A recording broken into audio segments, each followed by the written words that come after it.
सभी भाइयों को राम राम। दोस्तों, यह वीडियो आपके लिए बहुत महत्वपूर्ण होने वाली है। कई बच्चों ने मुझे आर्मी अग्निवीर भर्ती के लिए क्या क्या डॉक्यूमेंट चाहिए इसके लिए कमेंट किया था, इसलिए हम ये वीडियो लेकर आए हैं आपके लिए।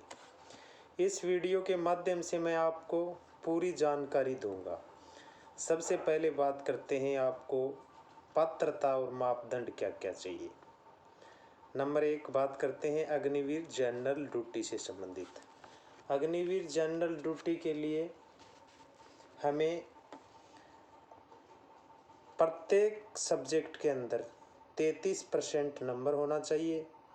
टोटली परसेंटेज आपकी जो है वो 45% नंबर होना अनिवार्य है। दोस्तों, आपकी एज 17.5 साल से 21 वर्ष होना ज़रूरी है। अगर आप ड्राइवर ट्रेड से भर्ती होना चाहते हो तो आपके पास LMV light motor vehicle diploma भी होना ज़रूरी है। अब बात करते हैं हम अग्निवीर टेक्नीशियन के लिए। 10th+2 पास होना चाहिए। उम्र आपकी 17.5 से 21 वर्ष होना ज़रूरी है और साथ में आप science, physics, chemistry, math, English with minimum 50% mark होना ज़रूरी है। एग्रीगेट और 40% प्रत्येक सब्जेक्ट के अंदर आपका कम से कम नंबर होना चाहिए। इसके साथ में अगर ये योग्यता नहीं है तो दूसरा आप 10+2 इंटरमीडिएट एग्ज़ाम पास होना चाहिए with science, chemistry, physics, math, English, किसी रिकॉग्नाइज एजुकेशन बोर्ड और सेंट्रल एजुकेशन बोर्ड दोनों में से कोई हो सकता है। अगर इसके भी अलावा अगर आप 10th पास हो और 50 एग्रीगेट मार्क्स आपके हैं टोटली और 40% प्रत्येक सब्जेक्ट के अंदर English, math, science with 2 year technical training अगर डिप्लोमा है आपके पास, जैसे मैकेनिकल मोटर व्हीकल है, मैकेनिक डीजल है, इलेक्ट्रॉनिक मैकेनिक है, टेक्नीशियन पावर इलेक्ट्रॉनिक सिस्टम्स है, इंस्ट्रूमेंट डॉक्यूमेंट या मैकेनिकल है, सर्वर है, ये सारी जो है ITI डिप्लोमा है वो मैंने एक एक करके इसमें डाल दिया है। आप इसको अधिक जानकारी के लिए डिस्क्रिप्शन में जाके भी देख सकते हैं, वहाँ पे मैंने इसको डिस्क्रिप्शन में डाल दिया है। अब बात करते हैं दोस्तों अग्निवीर क्लर्क या स्टोर कीपर टेक्नीशियन के लिए। आप 10+2 इंटरमीडिएट एग्ज़ाम पास होना चाहिए। आपके टोटल एग्रीगेट नंबर 60% होना चाहिए और आप arts, commerce, science with 60 marks in aggregate और मिनिमम 50% इच सब्जेक्ट, यानी कि आपका 50% इंग्लिश, मैथ, अकाउंट्स के अंदर होना ज़रूरी है। 17.5 से 21 वर्ष आपकी उम्र होनी चाहिए। अब बात करते हैं अग्निवीर ट्रेडमैन 10th पास के लिए। अग्निवीर 10th पास ट्रेडमैन के लिए दोस्तों आप 10th पास होना ज़रूरी है। आपके 33% नंबर होना चाहिए 100 में से, यानी कि 33 नंबर से कम आपका किसी भी सब्जेक्ट में नहीं होना चाहिए। अब बात करते हैं आपकी एज की। एज आपकी 17.5 से 21 ईयर होना ज़रूरी है।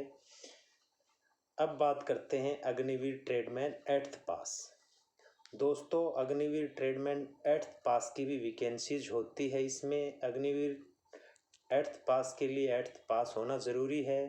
33% कम से कम आप लोगों का नंबर होना चाहिए। किसी भी सब्जेक्ट के अंदर सप्लीमेंट्री नहीं होनी चाहिए। आपकी उम्र 17.5 से 21 वर्ष होना ज़रूरी है। अब बात करते हैं आपके फिजिकल स्टैंडर्ड की। फिजिकल स्टैंडर्ड में दोस्तों हम बात करते हैं हाइट एंड वेट की।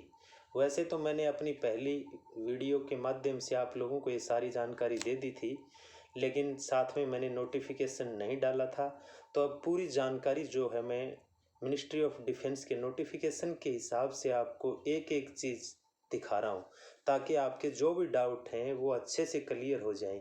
अगर फिर भी किसी के डाउट्स क्लियर नहीं हो पाते हैं तो डिस्क्रिप्शन में मैं सारा नोटिफिकेशन डाल देता हूँ, वहाँ पे जाके आप अच्छे से देख सकते हो। अगर फिर भी किसी का डाउट रह जाता है तो आप मुझे कमेंट करके पूछ सकते हैं, या नई वीडियो आपको किस सब्जेक्ट पे चाहिए वो भी मुझे आप कमेंट करके ज़रूर बताएं। अब लेते हैं height and weight. Agniveer general duty के लिए दोस्तों आपको हाइट चाहिए 170 सेंटीमीटर। वेट आपका एज पर army medical standard given para 3B के रूल के हिसाब से होना चाहिए। वो आपको सारी as per medical standard rules भी मैं डिस्क्रिप्शन में अवेलेबल करा दूंगा। चेस्ट आपकी दोस्तों 77 सेंटीमीटर और फुलाव आपका 5 सेंटीमीटर होना चाहिए, यानी कि टोटल 82 सेंटीमीटर फुलाव के साथ होनी चाहिए। अग्निवीर टेक्नीशियन की अगर बात करें तो हाइट इनको भी 170 सेंटीमीटर चाहिए और वेट एज पर ruling. Agniveer clerk store keeper technician के लिए हाइट 162 सेंटीमीटर चाहिए और एज पर रूल के हिसाब से आपको वेट चाहिएगा। किसी किसी इलाके को 160 सेंटीमीटर भी हाइट चाहती है, 160 सेंटीमीटर। वो जो इलाके हैं वो पहाड़ी इलाके होते हैं, उनको 168 सेंटीमीटर जिड्डी के अंदर चाहिए और 160 सेंटीमीटर कलर के लिए चाहिए, जो कि मैंने आपको पहले वीडियो में भी काफ़ी बार बताया है। अग्निवीर ट्रेडमैन 10th पास की अगर बात करें तो हाइट दोस्तों इसमें छूट नहीं है, 170 सेंटीमीटर ही चाहिएगा आपको। सीना जो है वो 77 सेंटीमीटर बिना फुलाव के और फुलाव 5 सेंटीमीटर, फुलाव के साथ 82 सेंटीमीटर आपको चाहिएगा।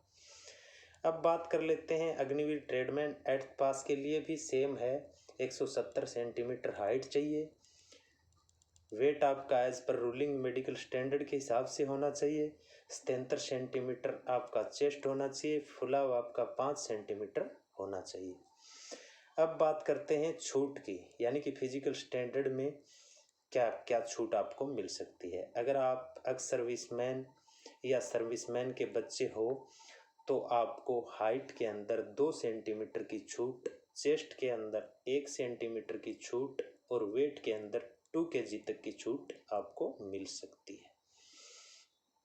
अब बात करते हैं अगर आप आउटस्टैंडिंग स्पोर्ट्समैन नेशनल लेवल या स्टेट लेवल पे रहे हो तो आपको 2 सेंटीमीटर हाइट के अंदर छूट मिल जाएगी। 3 सेंटीमीटर की छूट दोस्तों आपको चेस्ट के अंदर मिल जाएगी और वेट में आपको 5 kg तक का छूट मिल जाएगा। अब बात करते हैं आपको किस किस कैटेगरीज को कितने बोनस मार्क्स मिल सकते हैं। अगर आपके पिताजी एक्स सर्विसमैन हैं या सर्विसमैन हैं तो आपको अग्निवीर जिड्डी के लिए 20 मार्क्स बोनस मार्क मिलेगा। अगर आप क्लर्क से भर्ती देख रहे हैं तो भी आपको 20 मार्क्स बोनस मिलेगा। अगर आप ट्रेडमैन्स के लिए देख रहे हैं तो भी आपको 20 मार्क्स मिलेगा। अगर आप अच्छे स्पोर्ट्समैन हैं और आप इंडिया लेवल या इंटरनेशनल लेवल पे लड़े हो तो आपको जिड्डी के लिए 20 मार्क्स मिलेंगे, क्लर्क्स के लिए 20 मार्क्स मिलेंगे और ट्रेड्समैन के लिए भी 20 मार्क का बेनिफिट मिलेगा। अगर आप स्टेट लेवल, सीनियर या जूनियर नेशनल लेवल पर अगर खेले हो तो आपको 15 मार्क्स जिड्डी के अंदर मिलेगा और 15 मार्क्स क्लर्क एसकेटी के लिए मिलेगा और 15 मार्क ही ट्रेड्समैन के लिए मिलेगा। अब बात कर लेते हैं हम, अगर आप कॉलेज लेवल पे या यूनिवर्सिटी चैम्पियनशिप में विजित रहे हो, अगर आपने जीत हासिल की है, पोजीशन हासिल की है तो आपको 10 मार्क्स जीडी के अंदर मिलेगा, 10 मार्क्स आपको क्लर्क के अंदर मिलेगा और 10 ही मार्क्स आपको ट्रेड्समैन के लिए मिलेगा। अगर आप नेशनल लेवल पे खेले हो, खेलो इंडिया गेम्स खेले हो और वहाँ पे आप जीत की पोजीशन में रहे हो फर्स्ट या सेकंड लेवल पे तो आपको 10 मार्क्स का बेनिफिट मिलेगा, जीडी हो चाहे क्लर्क हो चाहे ट्रेडमैन्स हो। अगर आप स्टेट लेवल पे इंडिविजुअल इवेंट्स में या फिर पोजीशन टीम इवेंट्स में भी ली है तो भी आपको 5 मार्क्स जीडी के अंदर, 5 मार्क्स क्लर्क्स के अंदर और 5 मार्क ट्रेडमैन्स के अंदर मिलेगा। अगर आप किसी फेडरेशन लेवल में भी अगर खेले हो या स्कूल गेम्स के अंदर भी खेले हो तो भी आपको 5 मार्क्स का बेनिफिट मिल जाएगा जीडी, क्लर्क और ट्रेडमैन के अंदर। अब मेरे पास काफ़ी कमेंट आए थे एनसीसीसी सर्टिफिकेट को लेके कि एनसीसीसी सर्टिफिकेट को क्या बेनिफिट मिलेगा, क्या नहीं मिलेगा, तो वो भी मैंने पूरा डिटेल से बता रहा हूँ आपको, ध्यान से देखें। एनसीसी ए सर्टिफिकेट जिस बच्चे के पास है उसको जीडी के अंदर 5 मार्क्स का बेनिफिट मिलेगा, कलर्क के अंदर 5 मार्क्स का बेनिफिट मिलेगा और ट्रेडमैन के अंदर भी 5 मार्क्स का बेनिफिट आपको मिल जाएगा। अगर आपके पास दोस्तों एनसीसी बी सर्टिफिकेट है तो आपको जीडी के अंदर 10% मार्क्स मिलेगा। अगर कलर्क से देख रहे हो तो 10 मार्क्स आपको बोनस मार्क मिलेगा। अगर आप ट्रेड्समैन में भी देख रहे हो तो 10 मार्क्स मिल जाएगा। अगर आपके पास एनसीसी सी सर्टिफिकेट है तो आपको 20 मार्क्स बोनस मार्क्स मिल जाएगा जीडी के अंदर,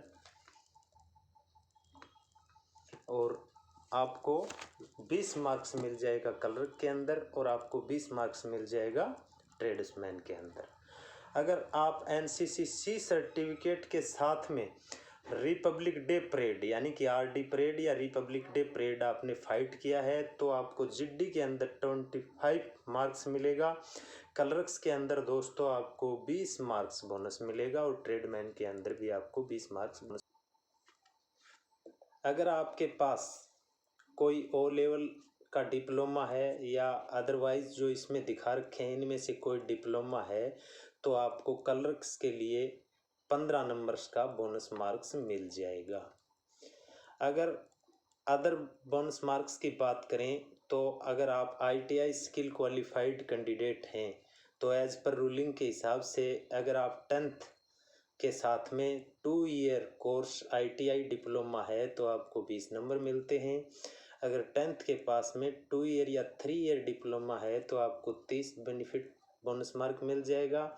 अगर 12th के पास में आप 1 ईयर कोर्स आईटीआई डिप्लोमा है तो आपको 30 मार्क्स मिलेगा।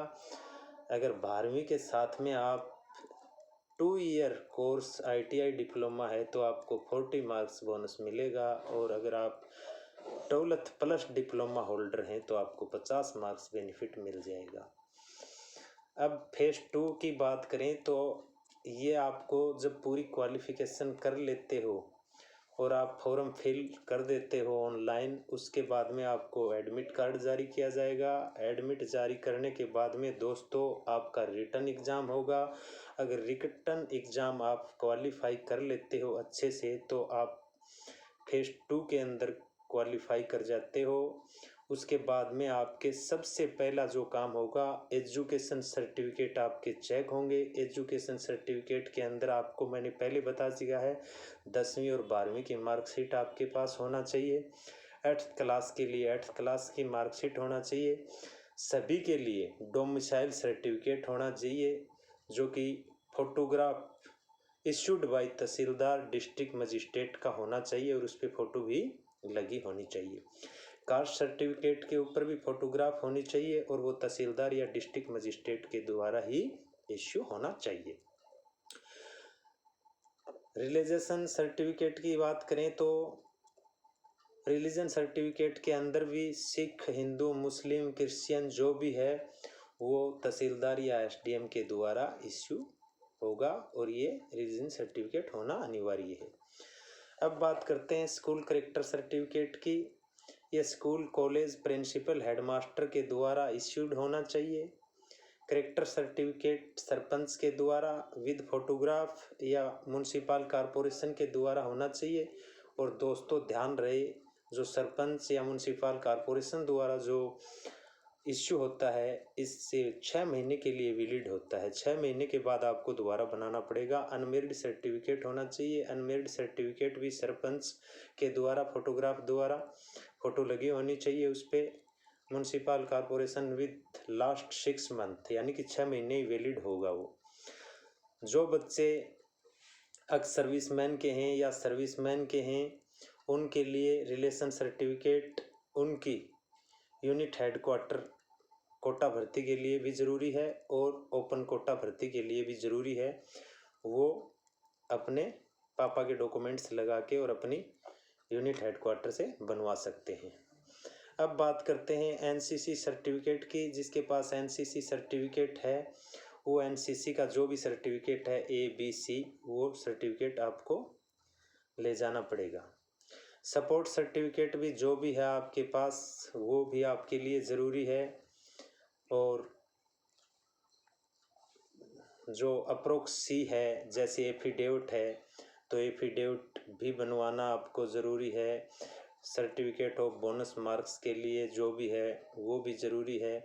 साथ में दोस्तों आपको पता होना चाहिए कि पैन कार्ड भी बहुत ज़रूरी है और आधार कार्ड भी बहुत ज़रूरी है।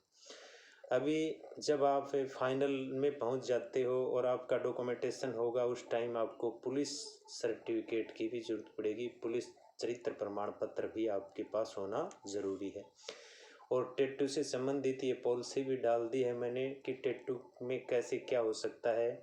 इसके लिए भी एसडीएम या डिस्ट्रिक्ट मजिस्ट्रेट के द्वारा एक रूलिंग बनाई गई है, उसके तहत आपको डॉक्यूमेंट प्रस्तुत करना होगा। रिक्रूटमेंट रैली के दौरान अब फिजिकल फिटनेस से संबंधित हम बात कर लेते हैं। फिजिकल फिटनेस टेस्ट जो होगा उसमें आपको 1.6 किलोमीटर रनिंग करना होगा। 1.6 किलोमीटर रनिंग के दौरान आप अगर फर्स्ट ग्रुप में आना चाहते हैं तो आपको 5 मिनट 30 सेकंड का टाइम दिया जाएगा। अगर आप 5 मिनट 30 सेकंड के अंदर आ जाते हो तो आपको 60 में से 60 मार्क्स मिल जाएगा।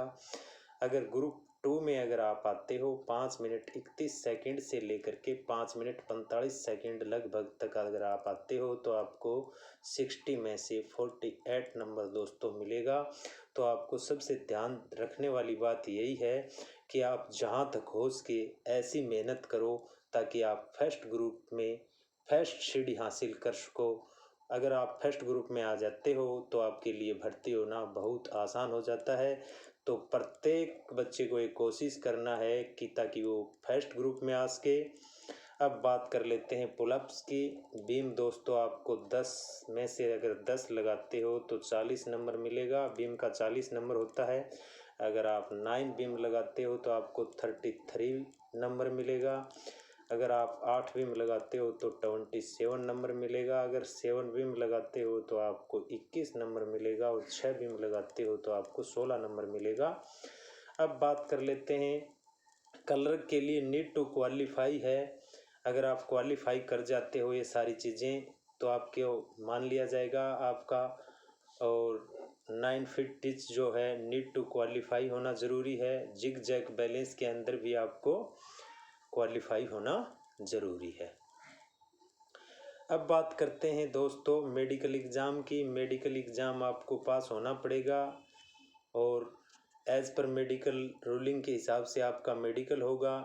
मेडिकल आपको अगर रेफर कोई पॉइंट बन जाता है, आपका अगर रिव्यू हो जाता है तो स्पेशलिस्ट डॉक्टर के द्वारा आपका रिव्यू देखा जाएगा और उसके अंदर मिलिट्री हॉस्पिटल में आपको विदिन 7 डेज के अंदर पॉलिसी के हिसाब से आपका मेडिकल कराना पड़ेगा। अगर आपका मेडिकल में रिव्यू में पॉइंट टूट जाता है तो आपको मेन मेरिट के अंदर जोड़ लिया जाएगा, ऐड कर लिया जाएगा और आपका फाइनल मेरिट निकाल दिया जाएगा। अगर ये वीडियो अच्छी लगी हो तो दोस्तों वीडियो को आगे से आगे भेजें ताकि उचित व्यक्ति तक उचित वीडियो पहुंच पाए। ये वीडियो अधिक से अधिक शेयर करें। अगर आपको अच्छा लगा हो तो ज़रूर लाइक और सब्सक्राइब करें। तब तक के लिए दोस्तों जय हिंद, नमस्कार, राम राम। आगे की वीडियो में फिर मिलते हैं। जय हिंद।